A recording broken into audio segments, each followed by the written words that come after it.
back to the Gary Sutton Show on WSBA. It's a Thursday morning here, and we are joined right now by Julie Kelly, who's a food policy writer in Orland Park, Illinois, contributing author to the Genetic Literacy Project and the Huffington Post. Julie, good morning to you. Welcome to the Gary Sutton Show. Hi, Gary. Thanks for having me. Well, it's great to have you in, and you're going to try to answer the burning question today that everyone in the world is waiting for. Is your burger killing the planet?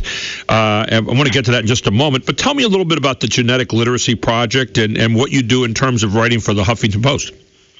Sure. I am a freelance food policy writer. I contribute regularly to a site called geneticliteracyproject.org, and it's a great site for any of your listeners who are looking for the most updated information about genetic engineering and how it can benefit our food supply, agricultural industry, and even human health and medicine. So I write a great deal on that site about GMOs in the organic industry. I've written quite a few articles about Chipotle and their decision to go non-GMO about a year ago and how that's really backfiring in a huge way. So if anyone's interested in learning more about those issues, I suggest checking out that website. Now, what drew me to you today was this article out there called "Your Burger is Killing the Planet, Say the Climatarian." So there's two things here that I want to find out this morning. Of course, you wrote that with Jeff Steyer, who's been on our program many, many times a couple days ago.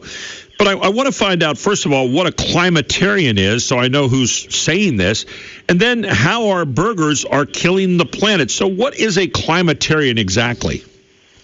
Right. So a climatarian, this is a new food word that was released by the New York Times at the end of 2015. It was listed as one of the top 10 new food terms. A climatarian is really a convergence of two political movements, one being the climate change movement, global warming, and the other being the food movement. So in our view, when Jeff and I have written about this together, I've written about it separately, as the climate change, global warming crusade loses a little bit of steam, they are turning their attention away from your SUV and your truck to your dinner plate. And the food movement is really made up of, I call them culinary elites. So these are foodies really from both coasts, really celebrity chefs, organic industry executives who want to dictate how and what you eat, what you shouldn't eat, and most importantly, how it benefits or impacts the climate and the planet.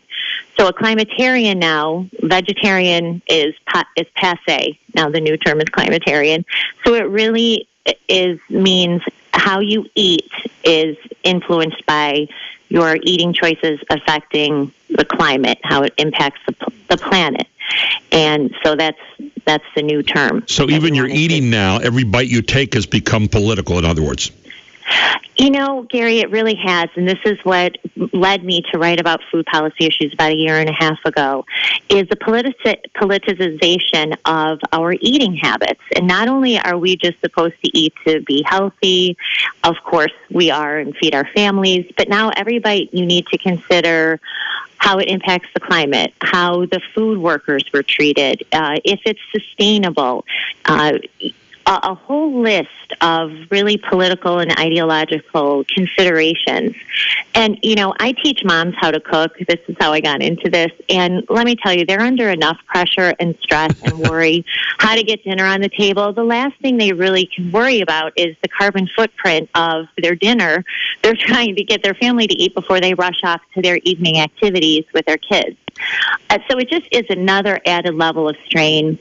It's really politically driven, and I think it's really a shame because we have so much to celebrate in our country about our food supply, and you listen to the naysayers about how much damage we're doing to our land and to our health and to each other and farm workers and, farmers. You just go down the list, and it's just one piece of bad news after another, which is just really inimical to the reality of our great food supply and food system here in the U.S. You know, it's amazing to me. I was just reading an article this morning that by Seth Bernstein, who's an AP science writer, and he wrote that 2015 was the Earth's hottest year on record. That's according to scientists now, okay? Mm-hmm. And they said last year wasn't just the Earth's hottest year on record. It left a century of high temperature marks in the dust. And it goes into saying that 2015's temperature was this was the temperature average, I guess, 58.62 degrees Fahrenheit, which is 14.79 degrees Celsius, passing 2014 by a record margin of 0.29 degrees. That's 1.62 degrees above the 20th century average. Okay. And then it said NASA, which measures differently, said 2015 was 0.23 degrees warmer than the record set in 2014 and 1.6 degrees above 20th century average.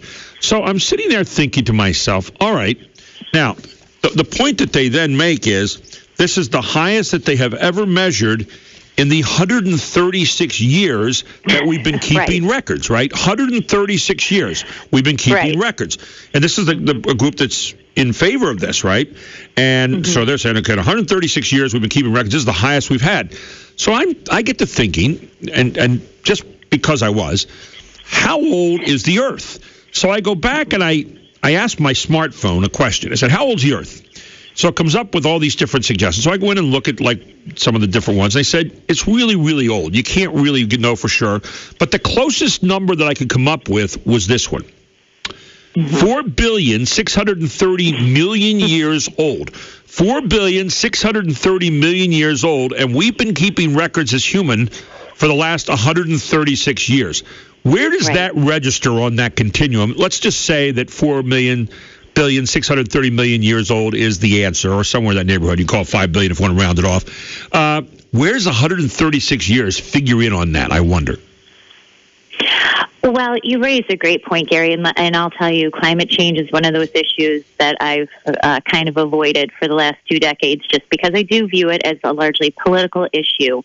As I started writing about food policy, and particularly because I'm an advocate for GMOs and genetic engineering, I get a lot of questions about climate change. Well, how can you support GMOs, genetic engineering, but you're a denier, climate change denier, which I didn't know existed. Right. So I really started to look at some of the climate change materials, and especially from the International Panel on Climate Change. And if you look at those reports, they even go back to several thousand years ago where they believed that the planet was hotter even than it is now. Well, how do you explain that? Anybody who looks at, and I'm also reading a great book right now called The Rational Optimist by Matt Ridley, and he goes into, several millennia ago, the changes in the climate and rising sea levels and increasing temperatures. So, that I think raises a lot of questions for people like us. And to your point, temperatures that we've only gauged for 140 years, roughly, it just raises so many questions. And this goes to what we talked about, now blaming meat production for global warming. I mean, there's just no end to where we go with this. Well, I think the public has gotten worn out, and you alluded to this in the article, by the stale climate change rhetoric. We're tired of hearing it. First it was global warming. Now, because global warming didn't work out that well, now it's climate change. And then, we're tired of hearing the climate change arguments and all these people out there. We see some of them kind of rigged a little bit of the evidence along the way at East Anglia University and places like that. So then we now come up with a climatarian who now turns the attention away, as you mentioned in the article, from your SUV and onto your dinner plate and into that argument then this past November. And I've seen a couple of these reports over the last couple of years because I've actually made jokes about some of them, and I probably shouldn't have. But there's a report that was released last November by Chatham House at the Royal Institute of International Affairs that talked about the livestock sector is responsible for emitting about 15% of greenhouse gases, which is equivalent to tailpipe emissions from all the world's vehicles. And so I'm sitting there. So basically, cows' flatulence is worse than all of the vehicles together with tailpipe emissions in the world. Is that what we're saying? Well, that's what that report says. And actually, the World Health Organization and the United Nations peg the emissions, the greenhouse gas emissions due to meat production, even higher than 15%. But let's back this up a little bit, Gary. This has a little bit to do with global warming and a lot to do with an environmental movement for the last few decades who want us to eat a vegetarian or vegan diet. They are anti-capitalist, anti-corporate, anti-big ag, anti-big food. This is the ideological backbone of the food movement and now the climate change movement. So this has, of course, meat production or any kind of food production, agriculture is going to impact the land. There's no way to do it, but what are you trading off? You're feeding people.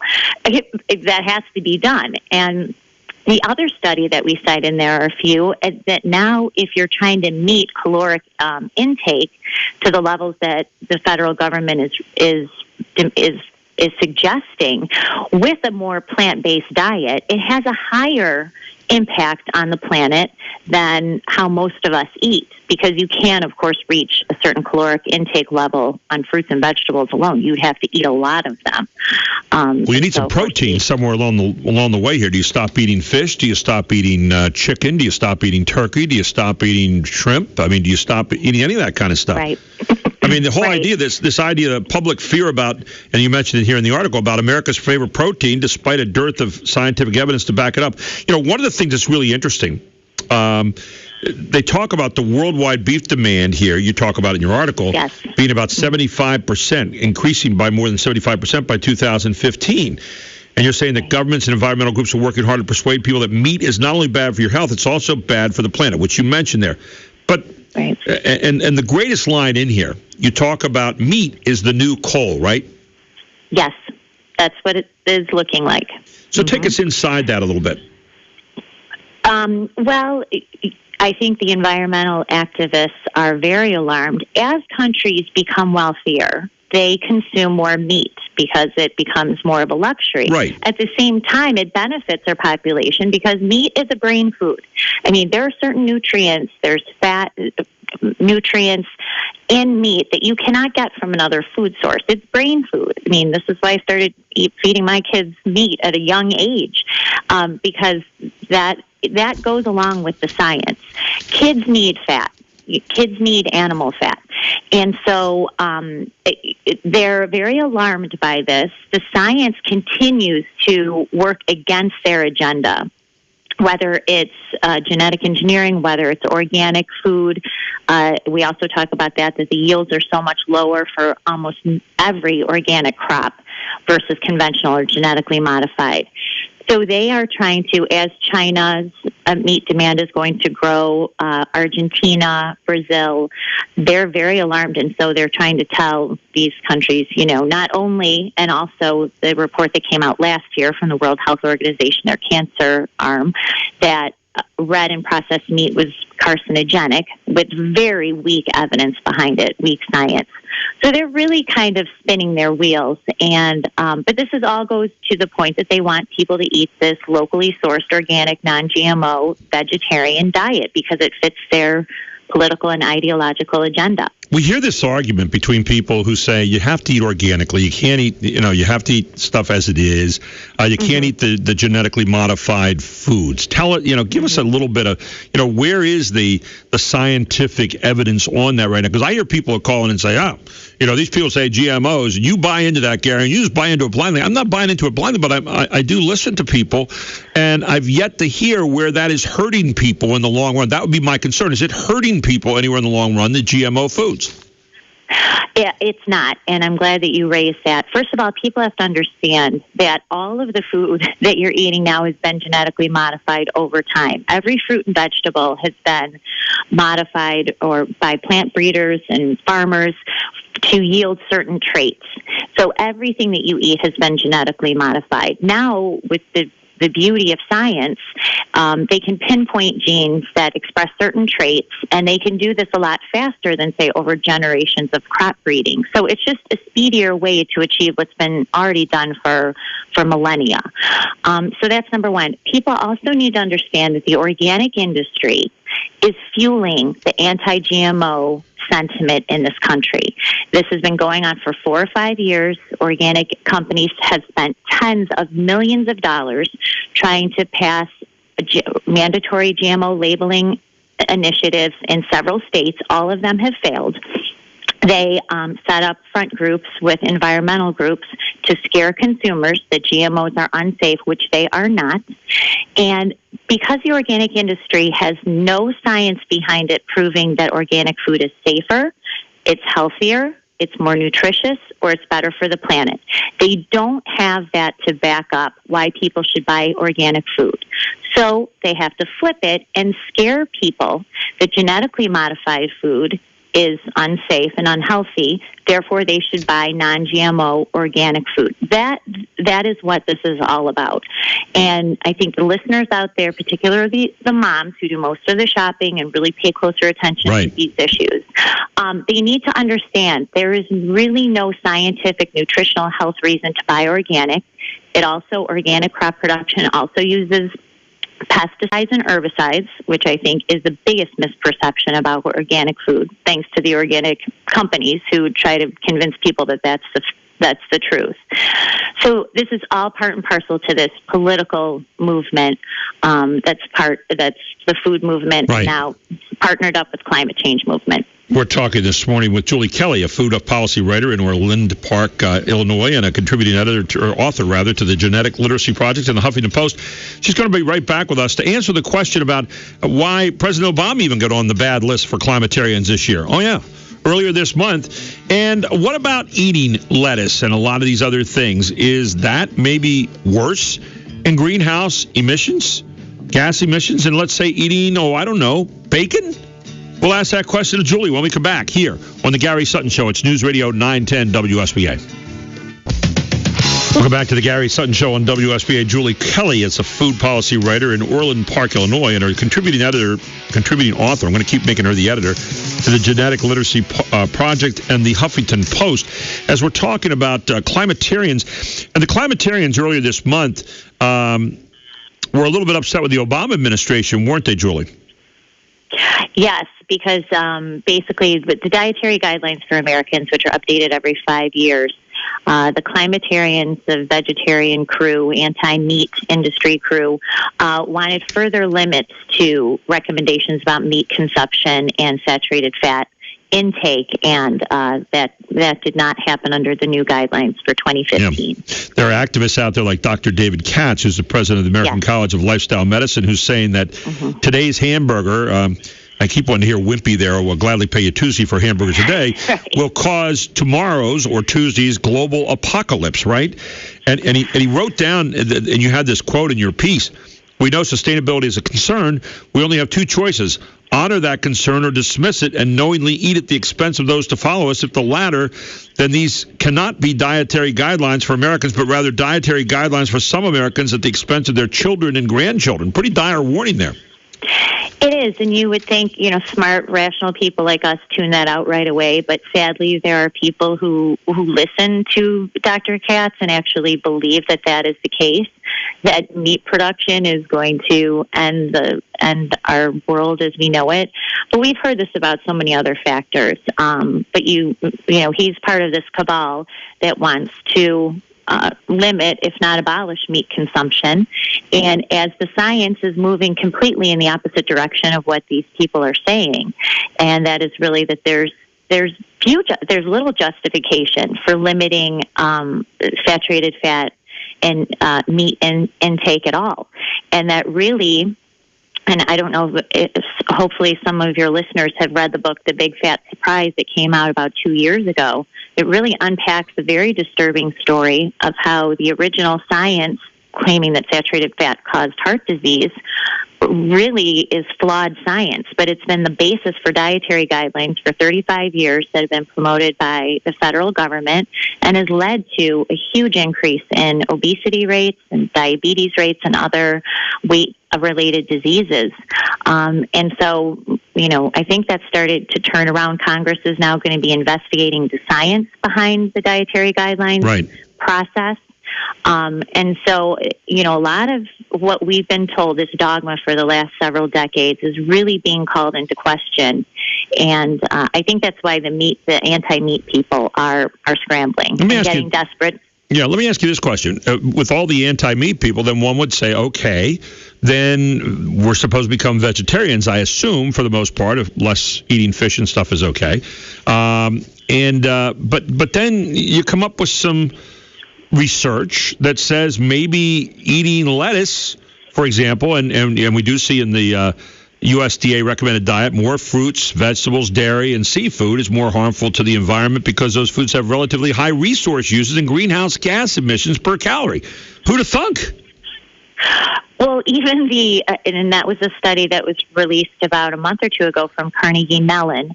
I actually purchased the study. It's behind a paywall, but we talk about it a little bit in the National Review article.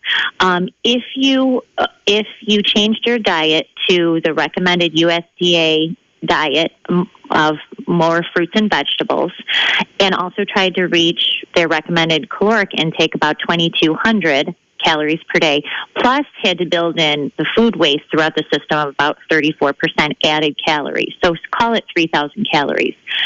It would have a higher carbon footprint or contribution to greenhouse gases than really how most of us are eating now, because fruits and vegetables are energy intensive. I mean, you look at fruits, and anybody who buys fruit, I mean, I'm a mom, I've got 2 girls, they're big fruit eaters.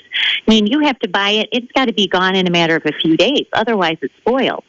That's not the case with meat or even processed food. So there's such a high perishability to the fruits and vegetables, and it requires a lot of water. And like the study says, a lot of fruits are grown in California. We know it's been happening with California with their drought. Right. So, I mean, it is not eco-friendly to necessarily eat vegetarian. I mean, if you're an animal, if you're an animal welfare person, and I mean, we all are, but if you're against eating meat because you believe it's cruelty to animals and we shouldn't eat animals, then that's one thing. But if you're just saying we shouldn't eat meat because it's worse for the climate than eating fruits and vegetables, that's not the case. At the end of all this, what's the moral of the story? It looks like we're going to have to redo the USDA dietary guidelines here to make sure we know what's good for us and what's not. About 15 seconds. Final thought. I think that Congress is going to look to majorly overhaul the dietary guidelines, and we're really going to start to be seeing a lot more science that is completely inimical to what we have been told for the past 4 decades. It's going to surprise a lot of people, I think. Julie, really appreciate you being with us this morning. Thank you so much. And again, where can people go to get more information on this? Well, you can look at our National Review article, and or you can tweet me at Julie Kelly 2.